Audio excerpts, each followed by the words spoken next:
Public প্লেসের মধ্যে video করাটা খুব একটা সহজও ম্যাটার না, খুব একটা কঠিনও ম্যাটার না। কিন্তু তোমাদের আজকে শেখাবো যে কিভাবে পাবলিক প্লেসে তোমরা ভিডিও শুট করতে পারবে আর খুব সহজে সেটা পারবে। দেখো, একটা কথা আছে, জীবনে কিছু জিনিস পেতে গেলে কিছু জিনিস খোয়াতে হয়। ঠিক আছে, কিছু স্যাক্রিফাইস দরকার। তো কিছু স্যাক্রিফাইস যদি দরকার সেটাকে করতে হয়। তোমাকে পাবলিক প্লেসে ভিডিও করতে গেলে তোমাকে এখানে একটাই স্যাক্রিফাইস করতে হবে, সেটা হচ্ছে তোমার লজ্জা।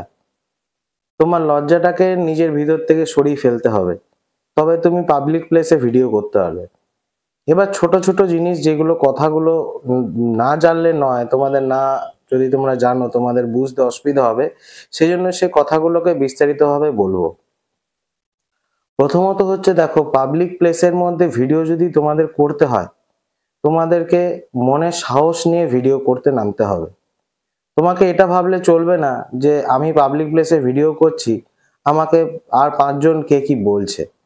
যদি সেটা তুমি তোমার মাথাতে চলে, তাহলে তুমি কোনোদিনই কিন্তু মানে মানুষজনের মাঝখানে গিয়ে ভিডিও করতে কিন্তু পারবে না। তোমাকে মনে একটা জোর নিয়ে, মনে সাহস নিয়ে তোমাকে ভিডিও করতে হবে। ঠিক আছে, এর মধ্যেও দেখো কিছু প্রসেস থাকে, একটা টেকনিক আছে, সেটাও বলে দেবো তোমাদের আজকে এই ভিডিওতে। তো ওই জন্য ভিডিওগুলো যা যা আমি দিচ্ছি, প্রত্যেকটা ভিডিও কিন্তু ইম্পর্টেন্ট ভিডিও। তোমরা আমার আগের ভিডিওগুলো এই চ্যানেলে দেখতে পারো, প্রত্যেকটা ভিডিও তোমাদের কিন্তু কাজে আসবে। তো দেরি না করে শুরু করছি। তোমরা দেখছো ধীমান দেব ব্লগস ইউটিউব চ্যানেল, আমি হলাম ধীমান। দেখো, পাবলিক প্লেসের মধ্যে তোমাকে ভিডিও করতে গেলে সর্বপ্রথম যেটা তোমাকে করতে হবে, সেটা হচ্ছে তোমার ক্যামেরার সাথে তোমাকে মানে বন্ধু হিসাবে মেনে নিয়ে তোমাকে ভিডিওটা করতে হবে প্রথমত। এবার সেটা বন্ধু হিসাবে মানবে কি করে, সেটা একদিনে কখনোই হবে না। তুমি জীবনে একটা প্রথম ইউটিউব চ্যানেল শুরু করছো, প্রথমেই তুমি ক্যামেরা স্টার্ট করে তুমি বলা, তোমার দ্বারা বলা দেখবে সম্ভব হচ্ছে না। ঠিক আছে, তো তার জন্য দরকার প্র্যাকটিস, অতিরিক্ত প্র্যাকটিস দরকার।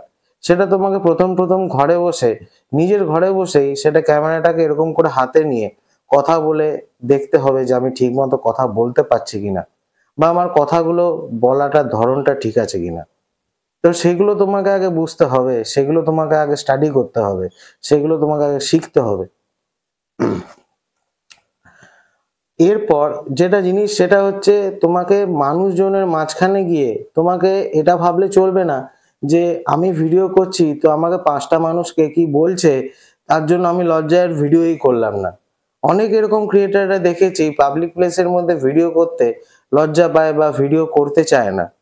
কিন্তু আমি বলবো, তোমাকে যদি জীবনে উপরের দিকে উঠতে হয়, তোমাকে পাবলিক প্লেসে তোমাকে ভিডিও করতে হবে। তুমি যদি একজন ব্লগার হয়ে থাকো বিশেষ করে, এই কথাগুলো মেনলি মানে ফ্যাক্টর করে যারা ব্লগার, তাদের জন্য কথাগুলো বলছি।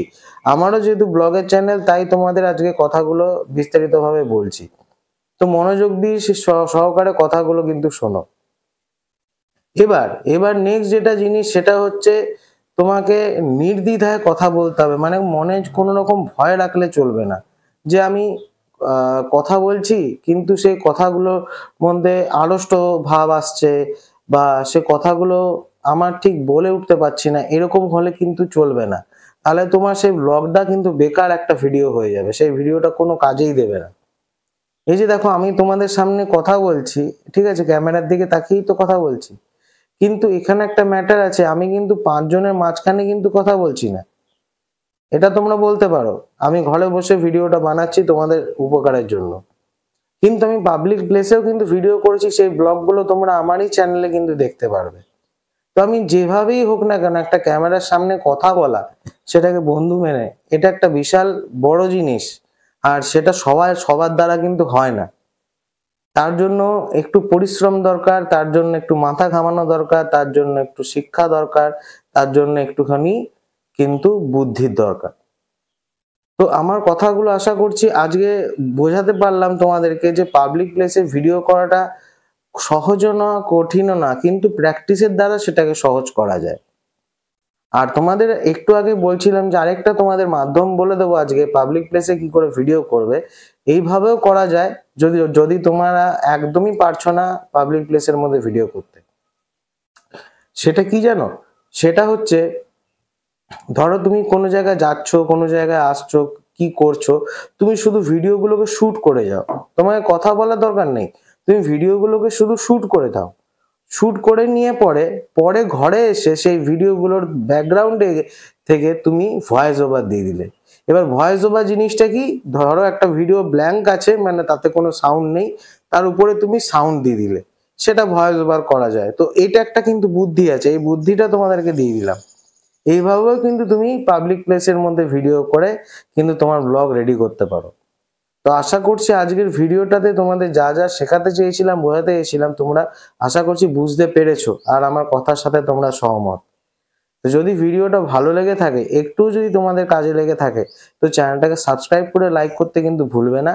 আর আমার এরকমই ভিডিও দেখার জন্য তোমাদের কাছে রিকোয়েস্ট রইলো যে চ্যানেলটাকে সাবস্ক্রাইব করে পাশে থেকো, ভিডিওগুলো দেখো, তোমাদের উপকারে লাগবে। এমনকি আমার এটা ব্লগেরও চ্যানেল, আমি ব্লগের ভিডিও দিয়ে থাকি, তোমরা সেগুলো দেখে আনন্দিত হও আর আমার পরিবারের সাথে যুক্ত হও। তো আজকের ভিডিওটা এখানেই শেষ করলাম, আবার দেখা হবে তোমাদের সাথে নতুন একটা ভিডিওতে। নমস্কার।